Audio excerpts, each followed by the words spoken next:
Imagine buying a dream home in California and discovering it was waiting to trap you all along. Mark and Elena thought they were the luckiest couple in LA when they found a beautiful Victorian house set for half its value in a peaceful oceanside neighborhood. The real estate agent rushed them to sign before anyone else found this rare deal. But one neighbor warned them softly, "People go in there, but they don't always come out." They laughed it off, thinking it was jealousy or superstition. The first night they realized something was deeply wrong. The house never stopped making sounds, not normal wood creaks, but rhythmic breathing noises from beneath the floor like a giant animal slumbering. At 2:43 a.m., every door unlocked itself, followed by a child giggling from the hallway, though no children lived anywhere nearby. On the second night, the layout of the home physically changed. The stairs led to a blank wall, the kitchen door now opened into the basement, and a new room appeared that wasn't there before. A perfectly set up nursery with a crib gently rocking, even though they never planned for children. Elena's phone kept showing a saved within network called where ARETHE others. They tried to leave, but the front door showed their OWN living room on the other side, like the house looped into itself. They smashed a window and climbed out, landing back in the upstairs bathroom. Panic started turning into terror. The walls began whispering their names, stretching and warping like muscle. In the dining room, family portraits were hung perfectly. Portraits of them, but with different clothes, older faces, and terror in their eyes.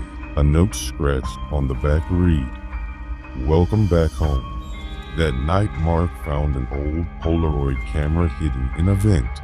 The first photo he took revealed a tall woman standing behind them with a gaping, jealous face. Elena screamed. Her shadow stretched across the room and wasn't matching her movements. Suddenly, a dark puddle formed beneath the carpet, spreading into the shape of a human body. That's when they saw writing burned into the walls under the paint. "This house remembers every family ITHAS eaten." At midnight, something massive crawled through the walls, bones cracking, wood splintering, the house shivering like it was shedding old skin. Rooms shrank, hallways twisted, the ceiling dripped tar black blood.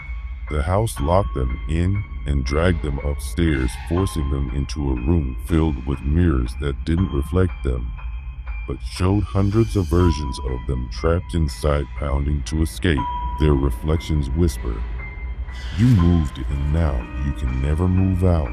Elena broke a mirror, falling straight through it, and they landed in a basement so deep it felt like underground catacombs.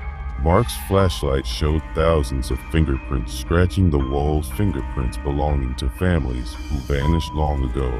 They found a dusty old ledger, every homeowner's name listed, including theirs with the date, tomorrow.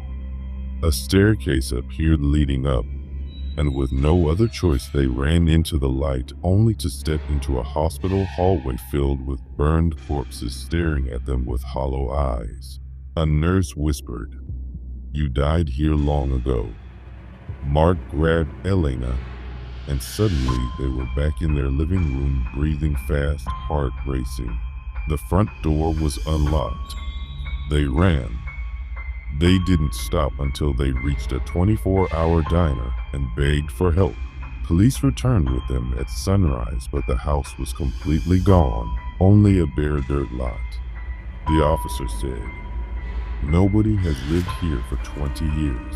The old place burned down with a family inside. The bodies were never recovered."